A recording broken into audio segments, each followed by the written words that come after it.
walaupun dia tak jual apa, dia belum Islam lagi masa tu, dengan dia pun hanyut. Jadi dengan dia pun berjaya tidur daripada dia insomnia tak boleh tidur tu dengan situasi itu. Ringkas ceritanya, akhirnya dia masuk Islam. Jadi ada hikmah jugalah tidur masa khutbah ni. Tapi cerita ni cerita tak betul. Itu masalahnya. Kalau cerita sahih tu, punya tenang berkali kali saya. Wallahu a'lam. Tapi nak katanya, ia memang fenomena yang tak boleh nak. Saya ingat tak mengantuk dan tak terlelap walaupun hanya hanya ketika saya baca khutbah saja. Kalau saya baca khutbah saya jadi imam, insya-Allah tak lah. Kalau baca khutbah pun hanyut, tak tahu jadi apa. Tapi kalau duduk bawah dengar orang, ada lah. Dah cekang mata macam mana pun, mesti akan ada saatnya dah sampai alam sebalik mata.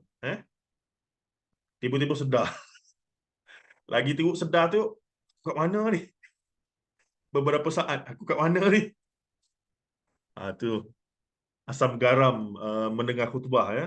Allahu alam, muslimah orang Melayu kita jaranglah wanita ke apa ni solat Jumaat. Tapi kalau siapa nak experience pengalaman solat Jumaat sama ada di Mekah yang pergi buat haji tu kan, ataupun pergilah UIA. UIA memang ada bahagian wanita dia tu dibenarkan untuk wanita ikut sekali solat Jumaat. Nak ada pengalaman sekali seumur hidup. Ini sekali pun tak pernah.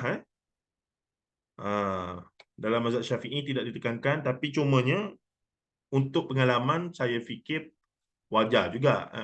Betul ke ni khusyuk sangat dengan khutbah sampai tidur? Pergilah sekali. Nak tahu pergi sekali. Nah, dia punya godaan lain macam. Walaupun panas, walaupun suasana bergesak-gesak, lain macam. Lain macam. Micro sleep tu memang biasalah. Kuliah subuh biasa. Kita duduk kuliah subuh, pakcik tu duduk di dinding, duduk sekejap, dia punya bunyi. Dan tak ada orang berani tegur. Sebab dia memang otai tu. Wallahu alam.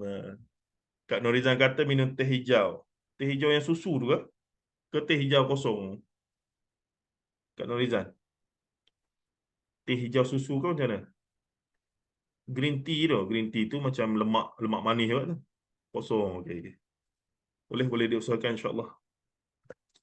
Baik, balik pada perbincangan kita ni, kita masih di mukaddimah ataupun pengenalan ataupun mukaddimah lah buku 100 sunnah yang dilupakan oleh Doktorah ataupun Dr. Haifah Abdullah Ar-Rashid, ataupun nama bahasa Arabia Al-Wasiyyatu bi ba'dis sunani al-mansiyah, tanbihul mansiyah, tanbihul mansiyah, 100 sunnah yang semakin dilupakan dan seumpamanya itu. Baik, setelah dia bagi mukaddimah ni berkaitan kepentingan untuk mendahulukan sunnah, kita dah bincang tempoh hari bahawa apa yang ada dalam ni bukan sesuatu yang khilaf. Kedudukannya sama ada harus ataupun sunat. Yang sering menjadi perbahasan khilaf, perbalahan di luar sana, adakah satu amalan itu ada sunnahnya yang khusus ataupun sekadar diharuskan fatwanya oleh ulama. Kita punya perangai kalau boleh kita nak cari yang confirm sunnah yang sunat hukumnya, sebab confirm dapat pahala.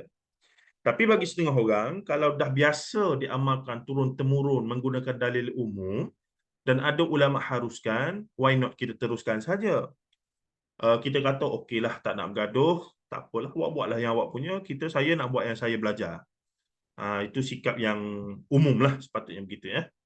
Dan untuk kita nak kata yang dia buat tu confirm bid'ah pun tak boleh juga sebenarnya secara khususnya, sebab untuk nak kata bid'ah tu pun perlukan pendalilan dan juga penghukuman yang begitu rinci dan teliti. Jadi kita pun dah makin banyak membaca dan belajar ni, kita pun dah makin belajar bahawa tak mudah juga nak jadi bid'ah. Begitulah juga tak mudah juga untuk jangan untuk melakukan sunnah sebab benda tu besar. Jadi itulah manhaj siapa guru kita ataupun manhaj kelompok kita nak bawa ke mana ideologinya, itu main peranan. Kalau gurunya kata tak apa Asalkan benda tu nampak baik, boleh belaka. Kalau yang tu masalah sikit. Kita pula punya ni, kita kata selagi mana ada dalil yang jelas kata amalan tu sunnah. Yang sunat hukumnya buat yang tu dulu, cari yang tu dulu. Amalkan yang tu dulu. Sebelum nak pergi kepada yang harus-harus, yang diharuskan oleh ulama tu, cari dulu yang sunnah-sunnah ni. Gitu. Baik, ada nas dalil yang jelas menunjukkan hukum disyariatkan. Masyru'iyah. Masyru' syarak lah. Masyru'iyah yang disyariatkan. Amaliyah tersebut. Dan terlalu ramai orang meninggalkannya. Benda yang jelas dalil dan disyarakkan secara jelas, tapi ditinggalkan sebab tak jadi kebiasaan. Itu yang kita risau tu. Yang kedua, yang pertama kat mana? Atas itulah. Jika saya menemui dalil cara untuk mengikuti sunnah tu, yang pertama nombor satu adalah ada nas dalil yang jelas menunjukkan hukum disyariatkan, yakni masyru'iyah yang disyariatkan, amaliyah tersebut dan terlalu ramai orang meninggalkannya. Maka itu wajar kita amalkanlah. Adapun kita dah baca 10 tempoh hari itu, saya yakin semua kita boleh tanda yang mana kita biasa amal dan kita tak pernah amal. Pasti ada tertinggal satu dua tu. Dengan belajar khusus hadis tema beginilah, baru kita jumpa sunnah-sunnah yang rare, yang jelas ada dalam hadis. Tapi di sana ada banyak benda amalan yang ulama ajar kita menurut tajribat, pengalaman mereka bagus.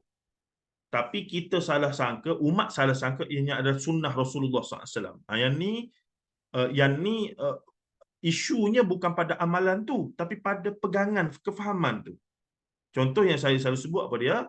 Contohnya Imam Ghazali rahimahullah dalam kitab dia Bidayatul Hidayah, kitab bagus tu, kitab mukaddimah kepada Ihya Ulumuddin, kitab adab dan kitab tasawuf yang bagus, cumanya dalam tu contohnya Imam Ghazali telah memasukkan cadangan ataupun dorongan ataupun syur untuk bila kita kencing, setiap kali kita kencing, laki perempuan berdehem 3 kali. Benda tu memang kalau kita buat sungguh bermanfaat. Tak percaya buatlah. Memang kita rasa puas, kita rasa betul-betul bersih.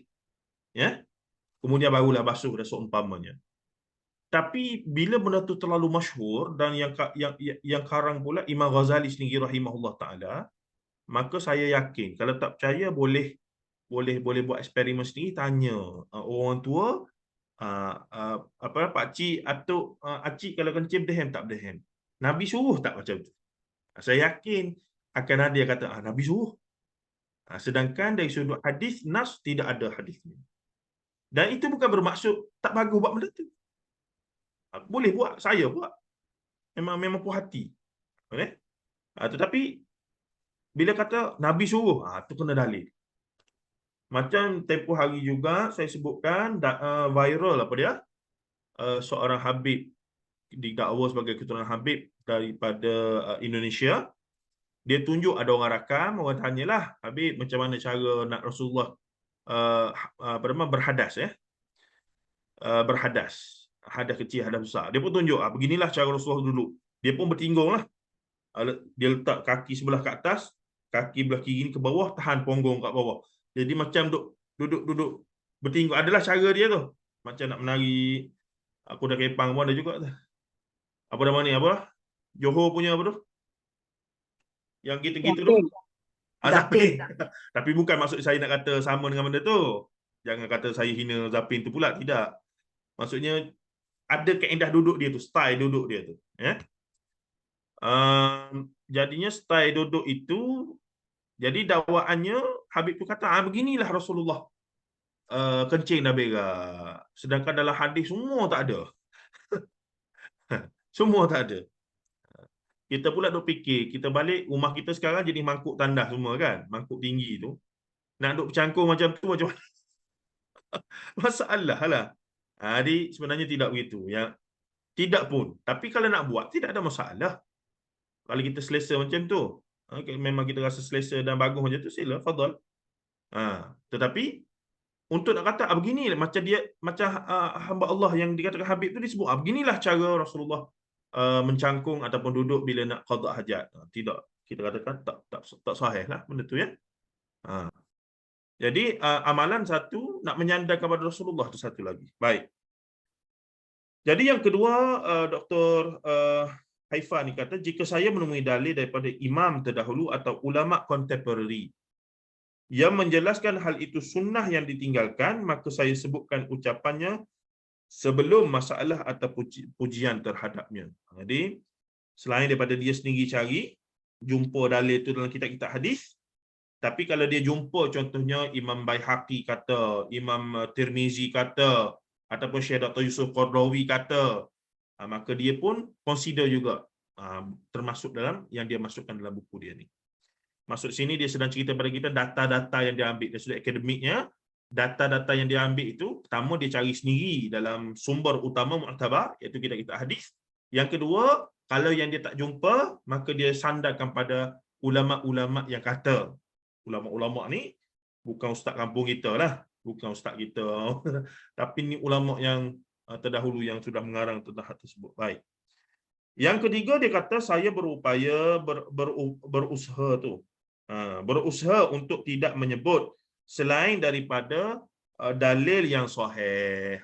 Dia kata dia sedaya upaya kalau boleh nak cari yang sahih saja. Kalau yang tak mencapai tahap sahih ataupun hasan makbul lah. Yang lemah tu kalau boleh tak nak sebut pun. Tu kaedah kita lah. Dan di sini bukan bermaksud kita menolak dan tidak mahu menerima hadis yang tidak mencapai tahap sahih. Ya, kena faham sebab dalam hukum hakam ulama-ulama terima hadis dhaif ni termasuk Imam Bukhari sendiri. Walaupun dia ada kitab sahih Bukhari dia tu, tapi Imam Bukhari juga ada kitab lain yang memasukkan hadis dhaif. Contohnya apa dia? Kalau kita pernah dengar apa dia? Al-Adabul Mufrad. Adabul Mufrad, tentang adab-adab. Jadi jelas, bila kitab tu berkaitan dengan adab, berkaitan dengan fadailul a'mal, fadail amal, fadilat amal, dan juga tentang targhib wa tarhib, motivate dan demotivate, dorongan dan ancaman, maka tidak ada masalah untuk walaupun menerima menggunakan hadis dhaif, tapi dengan syarat-syarat dia. Adalah syarat-syarat dawabit disiplin dia tu. Tak boleh sembrono, ada disiplin dia. Tetapi jika dalam bab itu ada hadis yang jelas lagi sahih, sunnahnya, amalannya, maka kita ni sepatutnya berpadalah dengan yang sahih terlebih dahulu. Cuma seringkali mereka yang menggunakan kitab-kitab sekunder, mereka mengaji kitab tasawuf, mereka mengaji kitab fiqh, mereka berpada dengan hadis yang ada dalam kitab tu tanpa cek balik hadis yang sama tu ada tak riwayat yang lebih kuat. Itu isunya. Baik.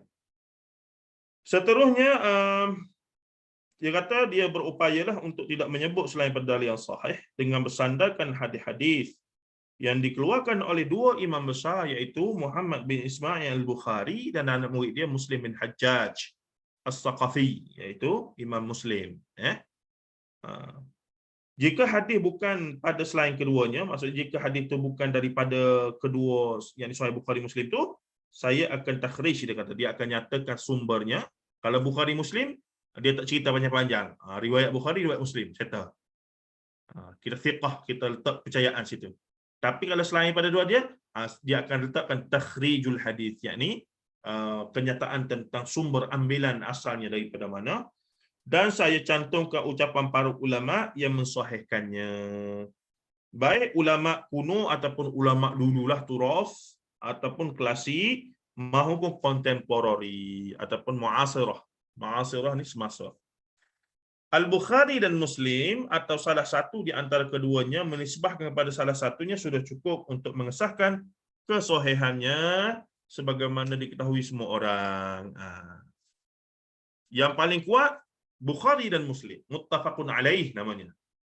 Tapi jika riwayat Bukhari, Muslim tak ada, it's okay. Kalau Muslim saja, Bukhari tak ada, pun tak ada masalah. Kerana kedua-duanya telah mensyaratkan hanya hadis sahih sahaja dalam kitab sahih mereka itu. Tapi kalau guna Jami' Tirmizi, Muwatta' Malik apa semua ini, akan dinyatakan ulasannya. Sebab kadang-kadang imam-imam ini sengaja juga memasukkan hadis yang tak mencapai tahap sahih. Dia sengaja, memang sengaja. Itu seni dia. Sebab dia ada sebab dia. Kita tak bolehlah. Ni adalah apa nama Sunan Abi Daud. Mestilah sahih belaka. Ada tak? Imam Abi Daud pun kadang-kadang sengaja memasukkan yang tak mencapai tahap sahih untuk tujuan yang tertentu. Tujuan apa? Itu kena mengaji pula lah. Dia punya fan, seni dalam penyusunan tadwinul hadis oleh ulama-ulama ni. Memang mereka ada seni dan matlamat objektif mereka yang tersendiri yang memang pakar-pakar hadis bincang dan kaji dan selami perkara tersebut. Ya. Baik, seterusnya. Pertama, perkara penting untuk diberi perhatian. Dr. Haifah kata, pertama, melalui buku ini saya tidak bermaksud meneropong semua sunnah yang ditinggalkan. Jadi jelaslah bahawa dia pun masukkan sekadar 100 saja. Kita pun kata, kenapa 100 saja? Kenapa tak 1000? Barangkali kalau kita boleh tanya dia pun jawab, kamu buat sendirilah. Ni saya punya buku, suka hati saya lah. Nah, 100. Dia suka 100. Macam mana? Macam saya lah, kalau saya tulis buku, tanya, kenapa tak buat ni? Itu. Tapi dalam tesis tak boleh lah. Kalau orang tanya, pemeriksa tanya, kenapa? Ikut suka saya lah, tesis saya. Tak lulus lagi dah saya. Kena buat semula. Jadi, dia kata, melalui buku ini, saya tidak bermaksud meneropong semua sunnah yang ditinggalkan.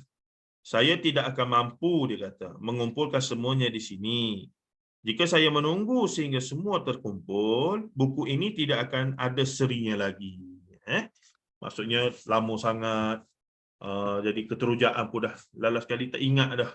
Jadi dia kadang-kadang buku ni tak ada yang sempurna melainkan Quran lah. Quran pun kadang-kadang salah cetak. Ada tersalah barisnya, tersalah muka suratnya. Biasa sebab Al-Quran itu memanglah kalam Allah. Tapi bila ia dicetak apa semua, dia dah jadi urusan ataupun urusan teknikal manusiawi kan. Dia jadi salah situ sini. Apatah lagi buku ya. Buku ni ada setengah orang dia perfectionist ataupun tesis master PhD dia nak tunggu betul-betul sempurna. Tanpa sedar bahawa sebenarnya dalam dunia ni mana ada benda karya begitu yang sempurna, tak ada. Kita kena buat dulu dan kita semaklah sebaik mungkin. Kita sebagai penulis saya buat gitulah, tulis, tengok, baca balik, ulang, semak ini. Okey, puas hati, tutup mata, hantar dulu. Hantar dah cetak, jumpa juga ada tu. Salah juga. Padahal dah 2-3-4 orang dah semak tu. Pakar-pakar semua tu. Nak katanya, itu sifat. Mesti ada kekurangannya. Apatah lagi dari sudut fakta, orang ni kata begini, salah ni Syekh, hantar buat begini. Okey. Kalau kita tengok balik, dan hujah dia dan penerangan dan cara dia tegur kita tu memang jelas kita salah. Terima je lah. Mereka kita rasa tak, saya faham dah yang awak hujah tu, saya pun setuju. Cuma dalam perspektif buku saya ni, saya tengok begini. Dan menurut saya, daripada perspektif itu, hujah ni lebih kuat berbanding hujah yang itu. Mungkin kita boleh jawab balik lah. Tapi kalau kata kita tak ada jawapan, dan dia berjaya membentangkan hujah yang lebih kuat, maka kita terpaksa terima lah. Terima kasih. Saya akuilah, saya terlepas pandang maklumat yang ini. Nanti saya akan betulkan pada sesi atau siri seterusnya. Itu biasa. Jika saya menunggu, dikata lagi, sekiranya ada penambahan baru, saya akan tambahkan pada cetakan selanjutnya atau buku kedua, insya-Allah. Yang kedua, sebahagian pembaca barangkali beranggapan bahawa apa yang saya kumpulkan bukan sesuatu yang tidak diketahui masyarakat. Bahkan mungkin ada yang mereka sudah amalkan. Namun begitu, kebanyakan mereka mengamalkannya hanya kerana adat kebiasaan. Ini betul, teguran untuk kita. Sebab tu saya sebut, sebahagian yang kita baca nanti, sebenarnya kita dah amal dah. Khususnya dalam 4 solat. Tapi selama ni kita amal sebab ikut-ikut orang. Itu saja. So sekarang nak amal dengan keadaan, ni hadisnya. Ada Sahih Bukhari hadis ni. Kan lain tu. Sebelum ni amal dah, daripada kecil lagi barangkali daripada sekolah rendah dulu lagi. Dah amal dah benda tu. Tapi dia akan ada dua kebarangkalian. Sama ada tak tahu ianya benar-benar sunnah yang ada hadisnya, ataupun sebaliknya, dianya amalan yang sebenarnya tak ada asas daripada sunnah. Duk amamkan main lah. Ingatkan Nabi buat, rupanya tak buat. Baik. Perbuatan mereka tidak diiringi dengan niat untuk mencontohi Rasulullah sallallahu alaihi wasallam. Kita wuduk. Nah, tapi bila satu masa, saya lah masa kecil dulu, kita diajarkan bahawa sapuh atas batang tekuk ni adalah sunnah Rasulullah. Oh, kita tu sunnah ke? Yang ajar kita ni senior-senior lah. Kita pun teruja lah. Waktu tu panas kan. Oh, sapuh jugalah. Lepas tu balik panah-panah penuh. Peluh-peluh duk sapuh atas tu. Memang sapuh peluh. Panau lah. Nah, kemudian bila dah baca ni lah, dah ni belajar sikit. Mana adanya. Tak ada hadis pun yang sebut tu sunnah Rasulullah apa semua. Tak ada. Jadi nak buat tu boleh tak? Buat je lah. Tak ada masalah nak buat tu. Tapi bila kata sapuh atas batang tekuk ni salah satu sunnah Rasulullah dalam berwuduk. Tak betul. Tapi bila kita belajar istinsyaq dengan istinsyar, sedut dalam hidung dengan kuat tu, sebelum ni kita ingatkan sekadar basuh hidung, korek-korek begitu je. Rupanya memang kena sedut. Siput sedut tu. Nah, ada beran. Kena buat lah. Memang perik lah, tapi puas hati. Saya sebut dah selalu. Saya sebut dah itu. Saya jenis kali hidung gatal, kalau ada sedung apa semua tu. Memang elok sungguh. Tengah bersih-bersih tu, pergi masuk tandas, sedut. Keluar 3-4 kali. Memang clear. InsyaAllah. InsyaAllah. Memang naik kepala. Memang bengal sekejap. Tapi lega. Kalau tak peleping, berai-rai hidung ni. Okey. Katanya lagi sama ada, okey. Oleh itu diharapkan semua orang tahu hukum persyariatannya daripada Rasulullah SAW. Sebab dah tengok sendiri hadis tu. Apa lagi yang lebih meyakinkan kita? Cumanya kalau nak yakin lagi, dalam kitab ni sebut dah Sahih Bukhari. Cari pula sumber. Kita ada internet sekarang kan. Sunnah.com tu paling tidak. Cari pula. Oh, memang betul lah ni. Macam Kak Liza itu tanya saya. Pasal apa Kak Liza? Amalan hari Rejab Syaban pun dah. Pun dah. Nah, berdasarkan rujukan yang dirujuk itu, dia kata dia nukil daripada buku Targhiq wa Tarhib. Targhiq wa Tarhib Al-Imam Munziri. Dia himpun hadis tentang amalan-amalan fadailul a'mal, dorongan. Tapi kemudian Syekh Albani rahimahullah telah takhrij dan pisahkan Targhiq wa Tarhib yang sahih dengan Targhiq wa Tarhib yang tak sahih. Tak mencapai status sahih. Dia dah bezakan dua tu. Hadis pasal penyeru tu Ustaz, penyeru masa hari dibangkitkan tu, hari kiamat, penyeru tu. Ya. Tapi berdasarkan rujukan yang dia penulis tu nyatakan, rujukan itu boleh dipercayai lah. Tapi nak cari teks tu kita pun tak jumpa mana asal dia. Tu keterhadan pada kepakaran kita lah. Saya cari, boleh cari lah, ambil masa sikit. Saya cari tak jumpa. Cuma setakat yang kalau website sekian tulis, dia ada website tertentu, kita tahu manhaj apa nama penulisan dia dipercayai, kita kata thiqah. Setakat tu boleh percaya. Setakat tu lah. Dah. Tapi kalau tiba-tiba ada orang kata, tak, hadis ni memang ada kritikan yang kata dhaif, ada kata maudhu' bahkan, kita pun tengok balik, betul lah, kita tahu maklumat baru lah. Okey, kemudiannya sama ada ucapannya, yakni ucapan Rasulullah. Selepas kita tahu ia adalah ucapan, maksudnya betul-betul lafaz Rasulullah keluar, tindakannya, yakni fi'liyah, dan tanda takrir baginda sallallahu alaihi wasallam, perakuan, pengiaan atas amaliyah seseorang sahabat, perlulah memanfaatkannya. Sebab itulah bila ustaz-ustaz, termasuk guru-guru saya sendiri lah, bila mereka kata antara bid'ah, contoh bid'ah hasanah ni apa dia? Iaitu apa dia? Sami Allahu liman hamidah hamdan katsiran tayyiban mubarakan fi. Sebab tu tak mari daripada Rasulullah. Sahabat pandai-pandai sebut dalam solat. Lepas habis solat tu Rasulullah berpaling tu tanya siapa sebut lagu tu. Dan sahabat tahu dia buat benda yang Rasulullah tak ajar, dia takutlah.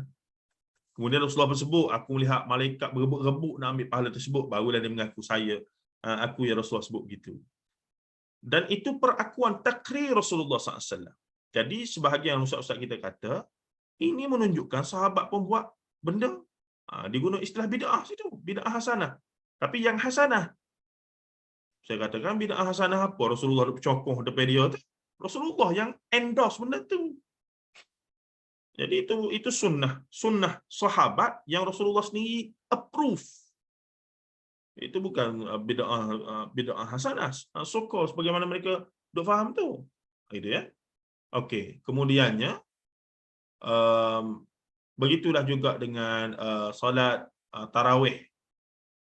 Yang dinamakan tarawih sebab zaman Rasulullah tak ada tarawih. Qiyam Ramadan itu saja, qiyam. Tapi tak ada masalah, itu sudut nama tu. Kemudian tarawih ada sudut jumlah 10-12 itu kita lupa selain daripada sunnah Rasulullah sudah approve semenjak dia hidup lagi sunnah-sunnah sahabat yang kita namakan sebagai athar. Jadi apa yang sahabat buat mesti align dengan apa yang Rasulullah tinggal. Apatah lagi sahabat-sahabat besar. Abu Bakar, Umar, Uthman, Ali, Abdullah bin Abbas, Abu Hurairah, itu semua mesti align dengan apa yang ditinggal warisan Rasulullah SAW. Sebab tu Rasulullah kata apa? Alaikum bisunnati wa sunnatil khulafa'ir rasyidin al-mahdiyyin min ba'di addu 'alaiha bin nawajis. Ke atas kamu sunnahku dan sunnah khulafa' ar-rasyidin yang mendapat petunjuk selepas daripada aku, addu 'alaiha bin nawajis. Genggamlah ia dengan gigi geraham. Maksudnya pegang sungguh-sungguh, jangan main-main. Itu adalah takrir daripada Rasulullah SAW semenjak Rasulullah hidup lagi. Begitu. Yang ketiga, mungkin beberapa masalah, kata Dr. Haifa Abdullah Ar-Rashid, hafizahullahu ta'ala, mungkin beberapa masalah yang saya ketengahkan masih merupakan persoalan yang diperselisihkan. Dia pun sedar. Ada beberapa amalan yang mungkin ada khilaf tentang kedudukan hadis tersebut, sama-sama ulama hadis. Oleh itu saya mengharapkan komen, kritikan dan cadangan atau penambahan daripada pembaca agar kita semua dapat sama-sama membantu untuk tujuan dakwah yang lebih lurus dan lebih baik. Keempat, Imam Tirmizi rahimahullah hadis nombor 1954 dan Abu Dawud At-Tayalisi hadis nombor 4811 dan lainnya meriwayatkan dengan sanad sahih daripada Abu Hurairah radhiyallahu anhu, katanya Rasulullah sallallahu alaihi wasallam bersabda, man lam yashkurin nas lam yashkurillah. Siapa yang tidak bersyukur kepada manusia tidak bersyukur kepada Allah Taala. Siapa manusia yang perlu sangat kita syukuri? Kedua mak ayah kita, suami kita, isteri kita, anak-anak. Kena syukur belakalah. Siapa yang tak bersyukur atas manusia lain yang keliling dia khususnya, maka dia tidak bersyukur kepada Allah Taala. Bahkan hadis lain, ayat Quran menyebutkan apa? La in syakartum la azidannakum. Jika kamu bersyukur, akan ditambah lagi pada kamu nikmatlah. Wa la in kafartum inna azabi lasyadid. Jika kamu kufur ke atas nikmat-nikmat yang Allah Taala bagi, sungguhnya azab kamu akan lebih dahsyatlah. La in syakartum la azidannakum wa in kafartum inna azabi lasyadid. Baik, terus kita pergi lagi. Tak sedap weh, tak boleh menconteng ni. Kekok ni. Macam mana nak buat Saya ingat kena Kak Liza ke siapa ke kena, adakah telefon kita tu ada yang boleh scan tu kan? Boleh. Boleh scan jadi PDF tu. Boleh dalam teks boleh buat. Minta tolong Kak Vini buat, tak salah kita print 2-3 muka surat yang kita nak baca tu. Tidak saja di mandom juga ni, tak boleh melukis ni. Dia jadi macam dia mengajar surau je lah, tak adalah syoknya tu. Kat surau masjid pun sekarang saya dah melukis dah. Saya paparkan guna laptop, saya melukis di laptop macam kita lah. Dia orang tengoklah di skrin kan. Saya tahu dia orang tak nampak pun, tapi bila ada tu dia nampaklah bagi perhatian sikit. Tak adalah dia duduk tidur tu. Subuh-subuh pula kan. Memanglah. Okey. Hadis ini disahihkan oleh Syekh Albani rahimahullah dalam silsilah al-ahadits as-sahihah. Itu nama lengkap dia. Silsilah al-ahadits as-sahihah. Nombor 416. Antara ustazah yang duk mengajar kitab ni siapa dia? Ustazah Dr. Salehah Kautsari. Apa namanya, isteri Ustaz, apa nama sahabat saya tu yang jual buku tu lah. Abu Darul Iki. Miqyas tu. Abu Abu Iki. Ilfia. Nama sebenar dia Chandra tu. Chandra apa benda nama dia, dia segar sikit lah. Apa namanya? Salehah Kautsari tu dia ada mengajar. Sebab PhD dia berkaitan hadis. Hadis-hadis Syekh Albani. Manhaj Syekh Al-Albani dalam hadis, perbandingannya dengan Syekh Dr. Yusuf Qaradawi rahimahullah ta'ala. Rahimahumallahu ta'ala rahmatan wasi'ah. Baik, katanya lagi-lagi, saya merakakan ucapan terima kasih kepada Allah SWT yang menjadikan saya cenderung kepada ilmu syarak dan sunnah Rasulnya. Saya juga berterima kasih kepadanya kerana telah memudahkan saya dalam menyelesaikan tulisan ini. Semoga Allah SWT menerima hasil usaha saya sekaligus saya dapat menjadi rujukan bermakna kepada hamba-Nya. Terima kasih juga saya aturkan kepada guru dan pembimbing saya yang menjadi sebaik-baik penolong saya.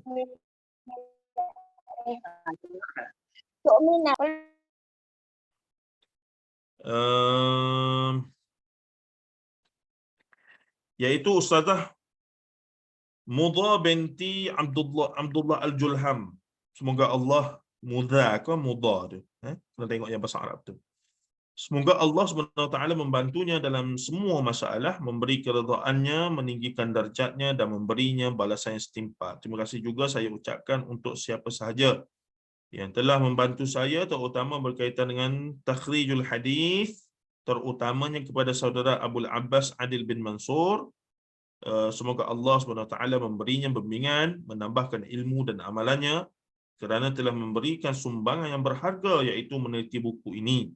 Semoga Allah SWT memberi kita peluang meminum air dari telaga Nabi kita. Tengok ni. Ni kalau kita tak mengaji hadis hari tu, tahu tak telaga Nabi ni apa? Tak tahulah.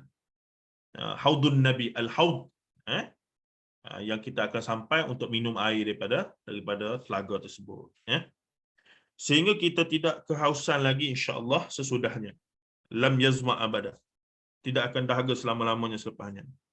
Mudah-mudahan Allah SWT memuliakan sesiapa sahaja di dunia ini agar mereka dapat mendatangi telaga yang dijanjikan itu. Akhirnya semoga buku ini memberi manfaat kepada saya dan kepada seluruh kaum muslimin. Semoga ia menjadi bahan pembelajaran kepada mereka yang memerlukannya, menjadi peringatan kepada yang masih lalai. Allahu Akbar. Terasa kita bila baca. Terasalah juga. Saya meminta maaf katanya. Sekiranya terdapat kekurangan dan keterbatasan ulasan saya dalam buku ini, sama ada di awal ataupun di akhir buku ini, pepatah kuno atau pepatah lama ada mengingatkan kita, dan si semut pun meminta maaf di atas tungku yang dipikulnya. Ni pepatah Arab ni nak kena dengan pepatah kita lagu mana ni? Maksudnya apa ni? Dan si semut pun meminta maaf di atas tungku yang dipikulnya. Maksudnya apa ni? Kalaupun Nabi ampunkan umat ke lagu mana ni? Bukan begitu ya konsep dia kan. Kalau semut pun minta maaf di atas itu. Al-Qadhi Abdul Rahman Al-Baisani yang wafat tahun 596 Hijrah juga mengatakan, saya fikir tidaklah seseorang menulis sebuah buku suatu hari selain esoknya dia katakan sendiri, kalaulah bukan ini tentu akan lebih baik. Jika ditambah tentu lebih indah, jika ini didahulukan tentu lebih elok, kalau ditinggalkan yang ini tentu lebih okey. Maksudnya memang menjadi kebiasaan. Seorang penulis itu akan penulis buku tu, bila dia baca balik buku dia, Allah, baik jangan masuk bab ni dulu, baik kurang sini. Dia mesti akan ada benda yang tak kenanya tu. Mesti ada beberapa benda yang tak kena. Ustaz, apa sudah share dah dekat Ustaz yang scan tadi? Okey. Ini dah scan, juga Izara share dekat Ustaz. Okey, jap. Alright, ini baru betul.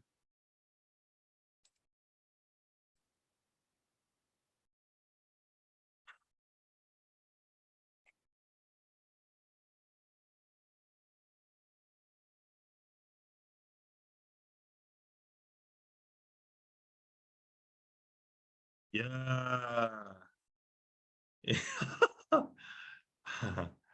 Eh, ini yang kita perlu. Alhamdulillah. Sikit lagi. Baik, ini adalah ungkapan yang teragung bagi seorang penulis itu dan merupakan bukti bahawa kekurangan selalu menghantui sejumlah manusia, termasuk saya pun yang dah tulis banyak buku ni, sering kalilah. Kenapalah aku tulis buku ni dulu ya? Kenapalah begini kan? Itu memang biasa. Tetapi daripada situlah sebenarnya kita belajar untuk baiki kesalahan, tambah dan seumpamanya, baiki balik, baiki tambah kurang. Cukuplah buku ini saya susun dengan niat yang sudah saya sampaikan. Kalau benar, ia daripada Allah semata-mata. Dan kalau salah, itu daripada saya dan syaitan. Buku ini saya beri jodoh 100 sunnah Rasulullah SAW yang dilupakan. Istilah dilupakan bermaksud tidak mengambil berat. Ya. Sedangkan kita tahu mengenainya. Kutulis buku ini dengan hanya mengharap ampunan Allah SWT. Haifa binti Abdullah Ar-Rashid, Riyadh, Arab Saudi. Tak tahulah tuan-tuan yang pergi buat haji umrah tu, kok ada rezeki pergi cari dia ya. Cari dia bagi tahu. Ya. Kita dah mengaji buku dia ni, baca sampai khatam. Gembiralah dia ya. Mesti gembira dia. Baik, kita terus masuk tanpa buang masa. Dah ada dah ni bahan-bahannya. Alhamdulillah.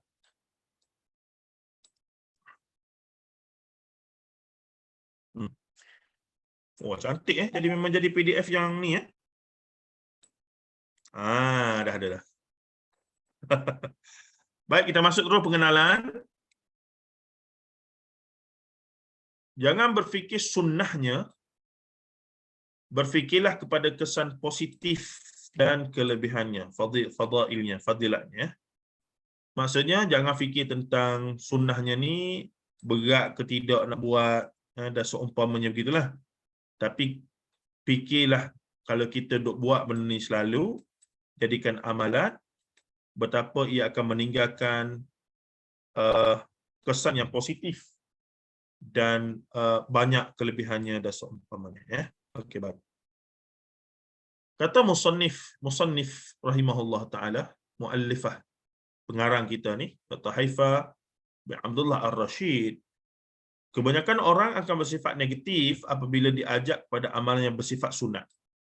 Sunnah yang sunat hukumnya. Sebab apa? Dia kira kena ekstra, buat benda ekstra.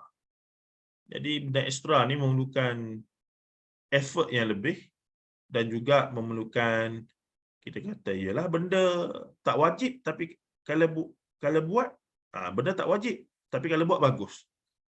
Kalau tak buat tak ada apa, okey je.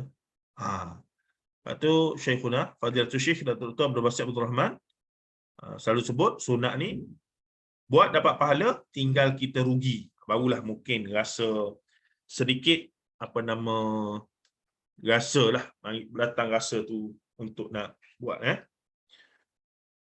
katanya lagi mereka acuh tak acuh dan bersikap malas. Itu rasa juga ni tuan-tuan. Baca-baca pun makan dalam ni. Mereka acuh tak acuh dan bersikap malas. Alasan mereka itu hanyalah amalan sunat, bukannya amalan wajib. Para ulama usul, bila sebut usul gini biasanya usuluddin ataupun usulul fiqh, membahagikan amalan wajib. Tapi dalam konteks ni usul fiqh lah. Membahagikan amalan wajib dan amalan sunat bukannya dengan tujuan yang sunat dianaktirikan. Ia semata-mata supaya manusia memperjuangkan yang wajib terlebih dahulu, kemudian melaksanakan pula yang sunat. Ini baik statement ni Pembahagian wajib, sunat, harus, makruh, apa semua tu bukan untuk nak discriminate, tapi untuk nak kata yang utamanya yang ini, yang keduanya yang ini. Bukan bermaksud buat yang ni jangan buat yang ni langsung. Itu buat yang ni dalam keadaan kemudian buat yang ni pula, begitu. Kedua-duanya masih dalam lingkungan perbuatan suatu atau amalan. Wajib dan sunat sama-sama dilaksanakan dan dijunjung tinggi. Ini sepatutnya rapat. Dia kata kerja itu. Ia bukanlah bermaksud melakukan yang wajib sahaja, kemudian yang sunat ditinggalkan. Orang-orang yang berfikir secara positif tidak akan mengatakan yang wajib saya amalkan dan yang sunat saya nanti dulu. Sebaliknya mereka akan berfikir saya harus memperjuangkan yang wajib, ya. Setelah berjaya saya akan melakukan yang sunat pula. Itu cara berfikir. Kalau yang wajib saya mampu lakukan, tentu yang sunat juga saya mampu, saya juga mampu. Ketika nafilah ni disajikan, orang hanya melihat lebih fokus pada zat sunatnya. Solat sunat, nafilah, qabliyah, ba'diyah, apa semua lah.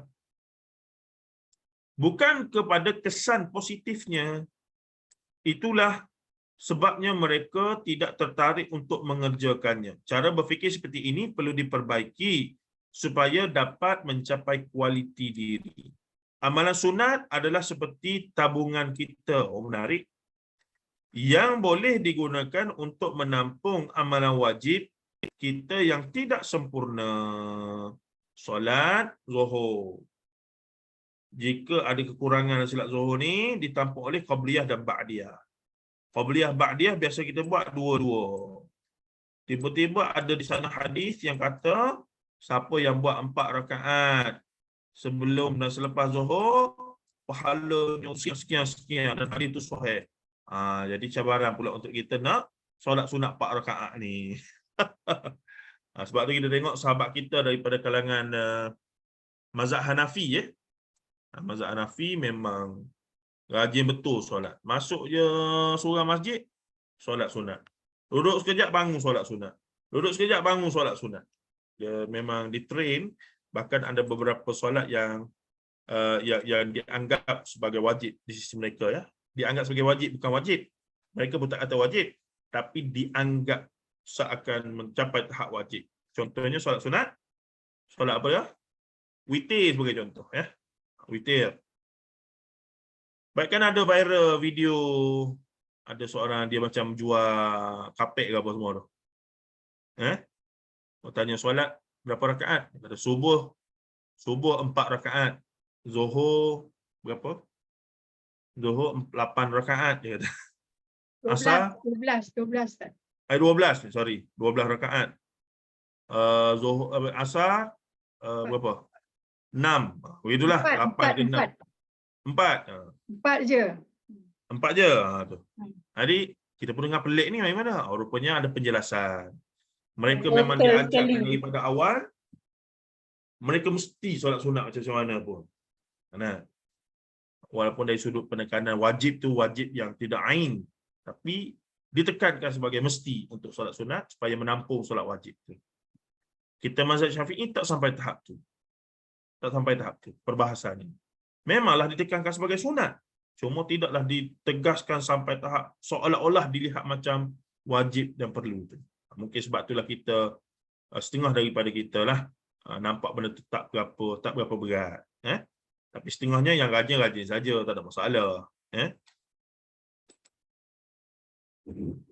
Okey, semua perancangan akan tergendala dan dilanda resah apabila jika berlaku di kawasan yang sepi dan banyak perompak. Sebaliknya mereka yang membawa tayar simpanan dapat meneruskan perjalanan semula setelah masalah itu dapat diatasi kerana tayar itu dapat diganti. Ini kiasan seolah-olahnya orang yang banyak buat amalan sunat ni banyak tayar spare.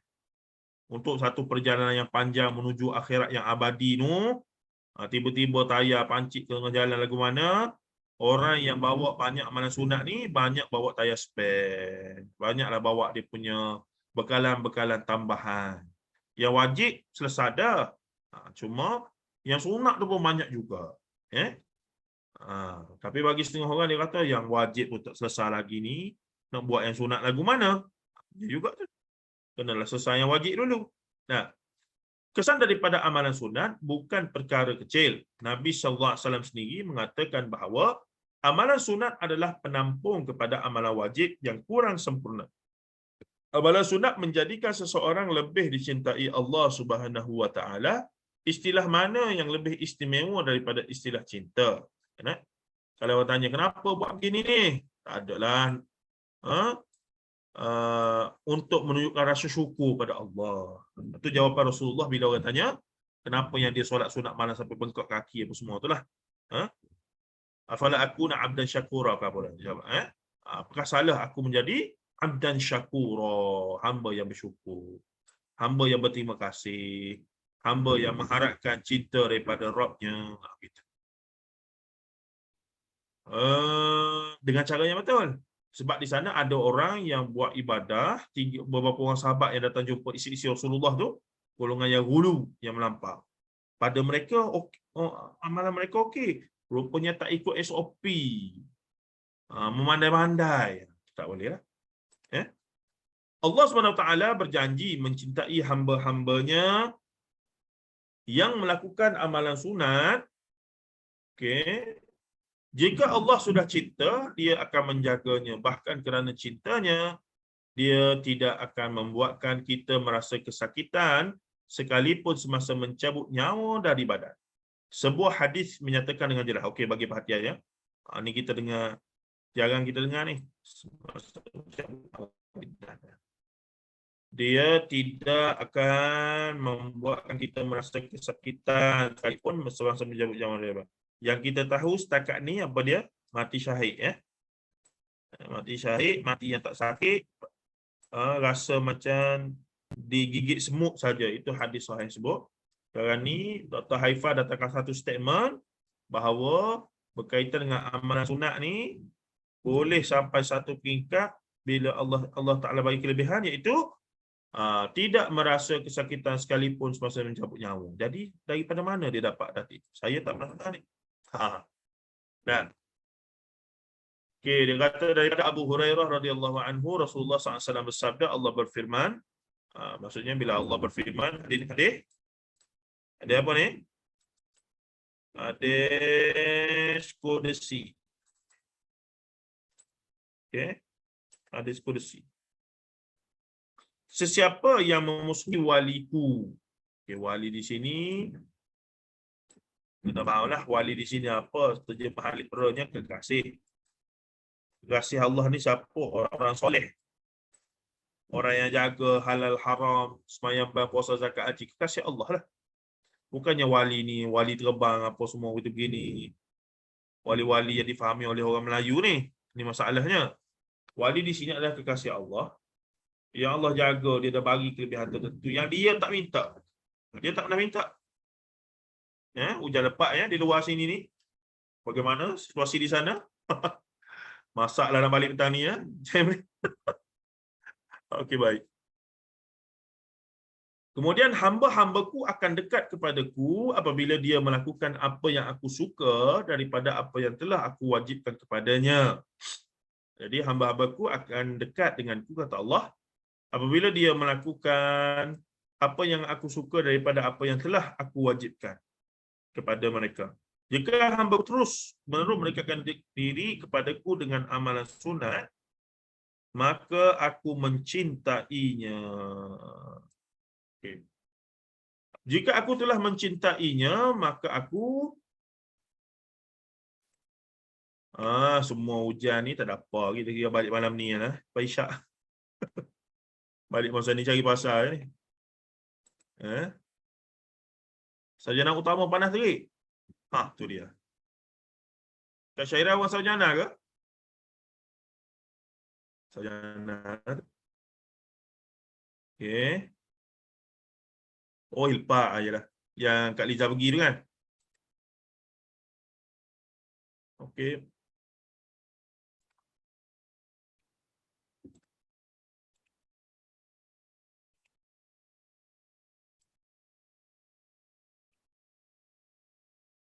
Baik, aku akan memberi, natijahnya kerana terus-menerus istiqamah terus-menerus mendekatkan diri kepadaku dengan amalan sunat. Jadi itu key point dia, terus-menerus. Buat sekali tak kira.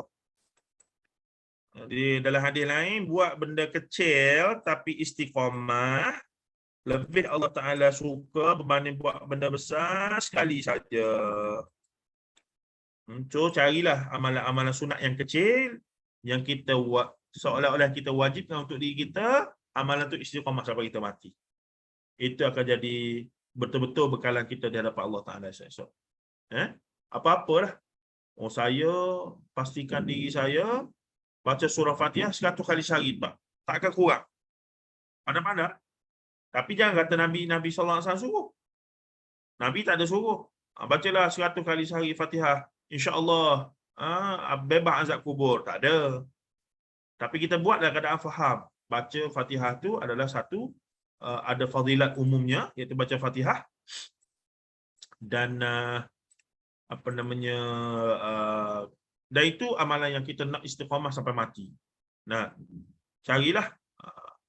Kemudiannya, jika aku telah menyelamatkan aku, pertinggalan, jika aku telah mencintainya, yakni Allah kata, jika aku telah mencintai hamba yang buat amalan sunat, yang wajib dia settle, amalan sunat dia istiqamah, maka akulah pendengaran untuk dia mendengar, dan penglihatan untuk dia melihat, dan tangan untuk dia bekerja, serta kaki untuk dia berjalan. Maksudnya, apa yang dia buat itu ada nilai di sisi Allah belaka. Segala perbuatan dia tu dikira oleh Allah sebagai amal soleh belaka, disebabkan rajinnya dia dalam buat amalan-amalan sunat. Jika dia meminta kepadaku, aku akan memberinya, dan jika dia meminta perlindungan kepadaku, aku akan melindunginya. Aku tidak pernah merasa ragu-ragu untuk melakukan sesuatu di bawah kekuasaanku, termasuklah untuk mencabut nyawa seorang mukmin. Aku tidak menyukai jika dia merasakan kesakitannya. Wallahu alam, saya sendiri secara jujur ni first time saya dengar hadis ni. Saya akan semak baliklah hadis ni, jilid 8 131. Tapi sayangnya dia tak datangkan nombor, jadi saya kena cari kata kunci dalam bahasa Inggeris ataupun bahasa penama Arab dulu. Tak haula wala quwwata illa billah. Barulah boleh cari dia punya bahasa Arab lah. Baik. Hadis ni selalu start ending, start endang. Start ending. Marah Ustaz Endang. Salah teks. Tak boleh edit kat situ. Kalau Kak Liza boleh minta tag Arab dengan dia lagi cepatlah. Saya tak boleh cari. Kata Syekh Abdul Muhsin dalam Syarah Sunan Abi Daud. Ni jilid 3. Jilid 3 muka surat 113. Manusia sepatutnya bersemangat mengerjakan amalan wajib. Okey. Masalahnya yang wajib pun tak apa semangat, yang sunat apatah lagi. A'udzubillah. Sepatutnya yang wajib ni jaga sungguh-sungguh ya. Dan tidak memandang ringan kepada amalan sunat. Na'udzubillah, amalan wajib ringan, amalan sunat bakal tidak ada nilai di sisi mereka. Na'udzubillah min zalik. Semoga kita tak begitulah.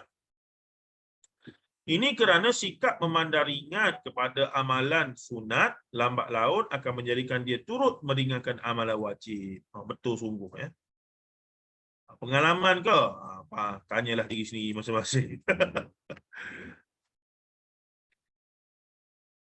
Kalau siapa yang mengambil mudah, mengambil ringan, take it for granted pada amalan-amalan sunat, memang betul. Lama kelamaan amalan wajib pun dia akan jadi ini juga. Banyak terasa hati hari ini ni. Terdapat sebuah hadis menyatakan, kekurangan dalam salat seseorang akan ditampung oleh salat sunatnya. Salat sunatnya adalah sebagai penyempurna kepada kekurangan salat wajibnya.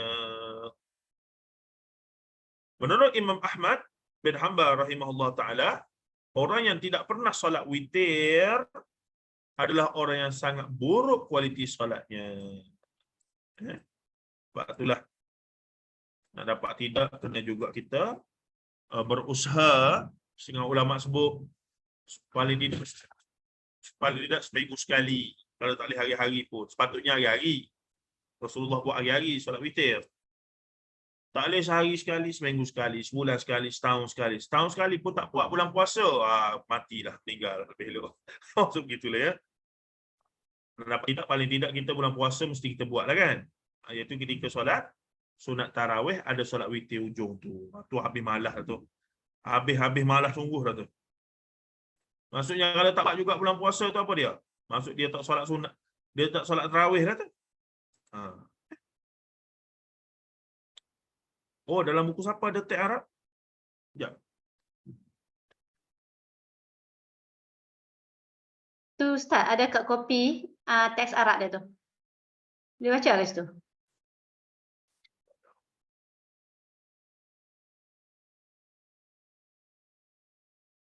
Okey. Man adali waliyan faqad azantuhu bil harbi wa ma taqarraba ilayya 'abdi bi syai'in ahabba ilayya mimma iftaradtu 'alayhi wa ma yazalu 'alayhi ista'idhni la'atiyannahu wa la in ista'adhani macam lain sikit ni. Betul ke yang ni? Kat Hil? Basari ya Yusuf wa yadai allati ya. Alladhi okey. Sekejap ya.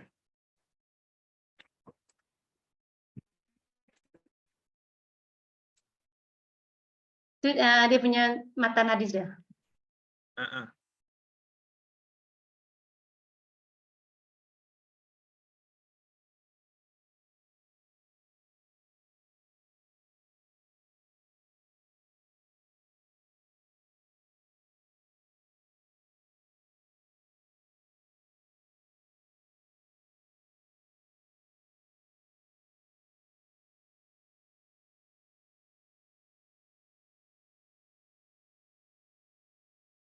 Di kursi. Mishkatul Masabih Sahih Bukhari. Inna Allah qala man 'ada li waliyan. Ni. Kitabur Riqaq.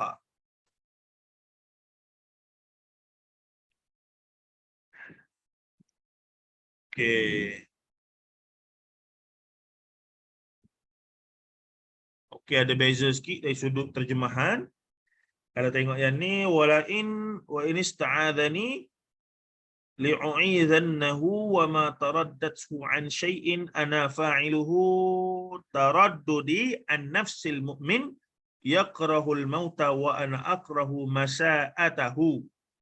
For he hates that for he and I hate to disappoint him. Dia tak katalah dikurangkan azab, tapi lebih kepada mati dalam keadaan yang tidak husnul khatimah lah. Wallahu alam. Kita boleh tengok syarah dia nanti. Kalau siapa ada syarah Fathul Bari terjemahan tu yang 57 jilid tu, boleh cek baliklah.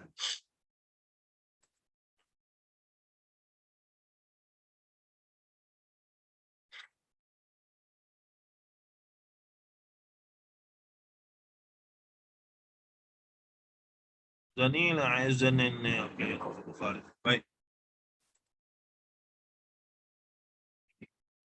Oh, ada beberapa matan dia Kak Fini. Perbezaan mata ujung tu.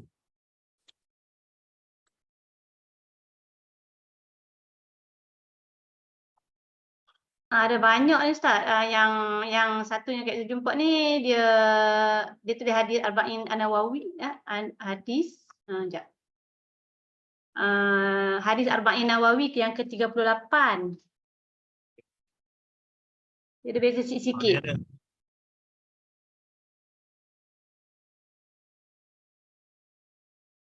Tapi semua daripada Abu Hurairah juga.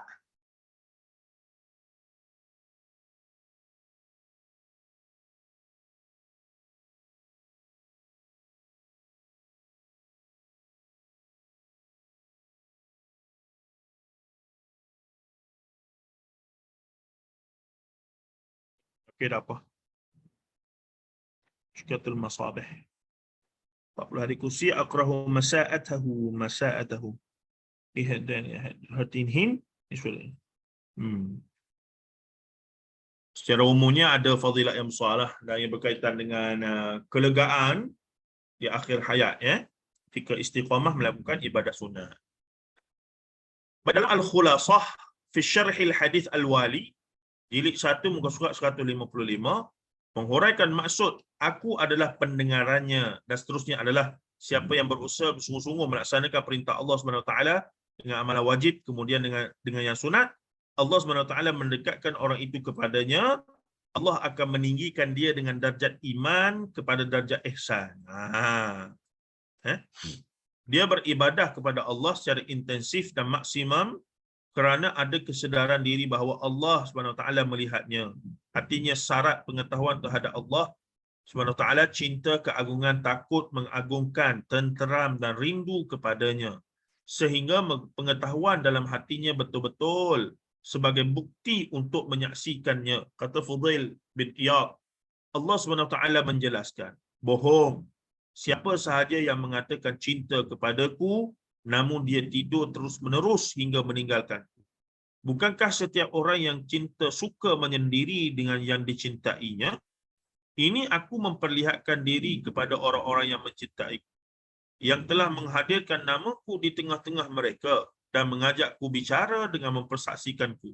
Esok aku gembirakan mereka dengan syurgaku. Allahu Akbar.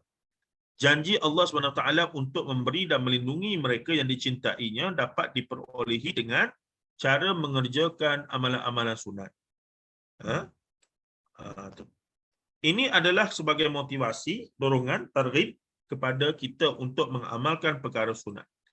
Jangan sampai kualiti diri menjadi rendah hanya kerana tidak berusaha melaksanakan amalan sunat ini. Perjuangan para salafus salihin untuk melaksanakan amalan sunat amat mengagumkan dan fantastik. Itu dia. Patut untuk kita jadikan teladan dan contoh. Banyak amalan sunat yang sudah dilupakan sekarang ini atau tidak kita amalkan. Na'udzubillah min dzalik. Mari kita bongkar dan hidupkan kembali amalan sunat, sunnah yang sunat hukumnya, supaya kita dicintai oleh Allah Subhanahu Wa Taala. Jangan sampai amalan kita yang bersungguh-sungguh itu menjadikan kita hamba yang kurang bererti di sisi Allah Subhanahu Wa Taala. Jadikan amalan sunat sebagai amalan yang mampu menjadikan hidup kita bermakna ketika dipanggil menghadapnya esok. Sebagai peringatan diri, mari kita tanyakan, sudah berapa banyak amalan sunat kita? Ada 5 kata kunci jika kita ingin menjadi hamba-Nya yang istimewa. Amalan sunat saya harus berkualiti. Ini 5. Amalan sunat harus berkualiti. Maksudnya, amalan wajib itu settle lah. 100% settle. Yang lain adalah menambah dan menyempurnakan dengan ibadah-ibadah dan amalan sunat. Cuma lagi adalah sebahagian yang menyangka mereka buat amalan sunat untuk tambah dan untuk Allah lebih cinta sayang pada mereka, tapi yang mereka buat tu bukannya ibadah yang sunat hukum pahalanya dapat, tapi yang dah langgar batas syarak. Itu yang kita khawatir. Na'udzubillah min dzalik. Jadi nak dapat tidak untuk tahu yang manakah amalan yang benar-benar sunat hukumnya, mesti datang daripada al-hadithun nabawi dulu. Tak ada cara lain dah. Mesti ni dulu. Kalau tak ada dalam ni, baik cari dalam ni juga. Kalau tak ada dalam ni, baik cari dalam ni juga. Itu je cara dia. Kalau tak, kita akan terdedah kepada kebarangkalian lain. Sama ada hadis itu palsu, hadis itu lemah, amalan sunat tu amalan yang sebenarnya tak ada asas pun dan seumpamanya. Jadi, kalau kita bongkar sungguhlah, berpadan tak tu sebenarnya. Tak perlu dah benda lain ni. Tengok dalam ni. Dan itulah semangat Al-Imam An-Nawawi rahimahullah. Contohnya bila dia karang kitab apa dia ni? Riyadus Salihin. Apa maksud Riyadus Salihin? Taman orang-orang yang saleh. Tengok dia punya buku tu. Kitabul Muqaddimah, Kitabul Adab, Kitabul Adabut Ta'am, Kitabul Libas, Kitabul Adabul Naum, adab tidur, Kitabul Salam, Kitabul Iyadatul Marid, wa Tashyi'il Mayyit was Salatu Alaihi. Tentang ziarah orang sakit dan ziarah orang mati apa semua. Wa Khuduru Diftih. Kitab Adabul Safar. Kitabul Fadail. Ini nak katanya amal sunat lah belakang ni. Tapi bagusnya Imam Nawawi rahimahullah pada muqaddimah kitab-kitab ni dia nyatakan hukum terus. Kalau perasannya, contohnya dalam bab kita ada ta'am, contoh ya. Bab tasmiyatu fil awwalihi walhamdu fil akhir. Bab tentang mengatakan bismillah sebelum dan alhamdulillah di akhir. Ini jelas dia isyaratkan sebagai sunat. Nanti akan ada bab berdiri, makan berdiri ya. Dia akan sebut tengok, prohibition of criticizing food. Bab la yu'ibu ta'amu wastihbabu madhah. Halang, tapi tak sampai tahap haram, cuma dilarang, maka dia jadi makruh. Dia ada isyarat pada tajuk ni. Tak banyak lagi lah saya tu ada baca. Ada tu tentang apa nama, tentang larangan makan berdiri. Kita minum berdiri ya. Tapi bila baca hadis dalam ni rupanya ada Rasulullah hadis, Rasulullah sengaja minum berdiri. Khususnya air zam-zam sebagai contoh ya. Maka tajuknya dia katakan bab dibenarkan untuk minum berdiri tapi duduk lebih baik. Dia kata. Jadi kita fahamlah bahawa harus untuk minum berdiri. Jika kawasan tu kawasan yang tak ada tempat duduk apa semua, tak sesuai nak duduk, bertinggung apa semua, minum berdiri lah. Rasulullah minum air zam-zam berdiri. Sebab tu siapa pernah pergi umrah, biasanya akan ada mutawif yang sebut minum air zam-zam ni Rasulullah pernah minum berdiri, maka sunnah untuk kita berdiri. Sebenarnya tak begitu. Yang sebenarnya adalah lagu mana? Yang sebenarnya nak minum air zam-zam, kalau kawasan tu ada tempat duduk, kita minum di rumah kita, kursinya mahal, kita beli ada kursi elok apa semua, duduklah, nak berdiri buat apa? Nah, tapi kalau kita duduk di Mekah, orang tengah ramai, tengah tawaf apa semua, kita berhenti sekejap nak ambil minum, dipilih tu, kita pun nak duduk bersantai-santai, mana boleh pijak orang lah masa tu. Maka sesuainya minum berdiri. Kita duduk faham, duduk rumah pun tak boleh lah air zam-zam pun berdiri minum. Sebab apa? Rasulullah minum berdiri. La ilaha illallah. Tak kena tu jangan faham gitu. Jadi ini yang kita kata kena faham sungguh-sungguh konteks hadis-hadis dan seumpamanya. Wallahu a'lam. Kita berhenti situ dulu. Okay. Untuk saya istikharah ni, nak balik ke tidak ni? Jalan balik ke Ustaz? Masih Ada. macam Ni teruk ni, saya balik ni teruk ni. Baik saya balik malam ni lah. Tapi si anak-anak tak apalah. Qada esok lusa. cuti kan. Jadi Ustaz, minggu depan kita dah sampai bab apa ni yang mula-mula kita belajar tu, kita dah sampai. Saya baca balik yang buku Syihab ni, banyak poin yang kita tinggal daripada hari tadi. Sebab banyak hadis kan Ustaz? Yang Ustaz pelama tu satu-satu hadis. Yang buku ni dia banyak hadis. Betul, Jadi kita baca 10 hadis. Kita. Dia ada macam huraian ta'liqat yang kita banyak tinggal dan manfaatnya banyak. Jadi pada saya bagi kita ulang baliklah. Kita ulang. Okey Ustaz, boleh. Dan minta kerjasama untuk ni lah, buat PDF comel-comel aku ni. Tapi kami dah conteng Ustaz. Tapi buku dah terconteng Ustaz. Boleh tulis-tulis ni baru sedap ni. Tak Ustaz, buku kami dah terconteng-conteng dah. Ini dah terconteng dah Bini. Mana Bini? Lah Ustaz hari tu dah conteng dah lah. Kami dah conteng. Tak apa. Dia masukkan aja ya. Boleh tak apa. Conteng lah Ustaz. Satu bab banyak sangat, 10-10 ke 5 ke. Ngam-ngam sejam kita punya kelas kan. Okey insya-Allah. Okey, ada apa-apa soalan lagi? Sementara hujan sedang renyah-renyah ni. Okey, di Facebook ada apa-apa ke? Sekejap Ustaz.